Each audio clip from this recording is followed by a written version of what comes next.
एक घने जंगल के मध्य स्थित एक आश्रम में साधु रुद्रनाथ निवास करता था।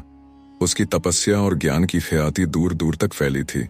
राजा महाराजा तक उसे दंडवत करते थे, लेकिन उसके भीतर एक अजीब सी लालसा जन्म ले चुकी थी, वासना। रुद्रनाथ ने वह कहता, तुम अगर मेरा आशीर्वाद चाहती हो तो स्वयं को समर्पित करो।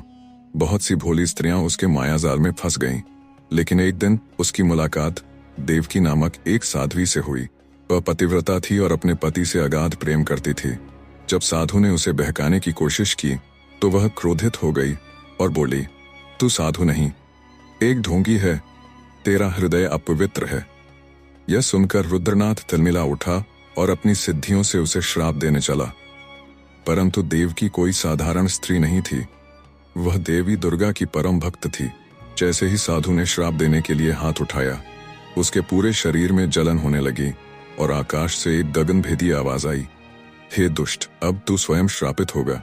जब तक तू किसी सच्ची पतिव्रता स्त्री से संबंध नहीं बनाएगा, तब तक तेरा शरीर जलता रहेगा और तू इस नरक से मुक्त नहीं होगा। रुद्रनाथ का पूरा शरीर आग की तरह तपने लगा। उसकी साधनाएं व्यर्थ हो गईं, सिद्धियां लुप्त हो गईं और उसका तेज समाप्त हो गया। अब वह जंगलों में भटकने लगा, किंतु कोई उपाय नहीं सूझा। पतिव्रता स्त्री कैसे मेरे साथ संबंध बनाएगी? यह असंभव है। उसका शरीर धीरे धीरे कंकाल की तरह सूखने लगा। उसने कई स्त्रियों को मोहित करने की कोशिश की, लेकिन जो भी स्त्री उसकी नीयत को समझती वह उसे त्याग देती। एक दिन वह गांव के एक मंदिर के पास पहुंचा। वहां सत्यवती नाम की एक स्त्री भगवान की पूजा कर रही थी। उसकी आंखों में प्रेम, त्याग और समर्पण की लौ थी। साधु ने मन में सोचा, अगर यह स्त्री मेरे साथ संबंध बना ले तो मैं इस श्राप से मुक्त हो जाऊंगा। लेकिन सत्यवती एक सच्ची पतिव्रता थी। उसने साधु की दयनीय दशा को देखा और समझ गई कि यह कोई श्राप का प्रभाव है। पति परमेश्वर, यह साधु अपने पापों के कारण श्रापित है। यदि मैं इसकी मुक्ति का मार्ग बनूंगी तो यह पुण्य होगा, लेकिन मैं धर्म भ्रष्ट नहीं होना चाहती। उसका पति एक ज्ञानी पुरुष था। उसने उत्तर दिया, पतिव्रता का धर्म केवल शरीर से नहीं, मन से भी होता है। यदि तुम केवल शरीर से इसका उद्धार कर सको और मन से अपने धर्म पर अडिग रहो तो यह कोई पाप नहीं होगा। सत्यवती ने यह सुनकर एक युक्ति निकाली।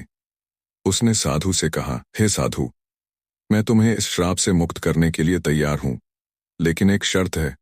पहले तुम पवित्र गंगा में स्नान करो और भगवान का ध्यान करो। जैसे ही साधु ने गंगा में स्नान किया, उसका शरीर जलकर भस्म हो गया, क्योंकि वह अब भी अपने पापों से मुक्त नहीं था। आकाश से फिर एक आवाज आई, हे मूर्ख, तूने अपने जीवन को वासना में नष्ट कर दिया, तुझे मोक्ष नहीं मिलेगा। सत्यवती अपने पति के साथ सुखपूर्वक जीवन जीने लगी।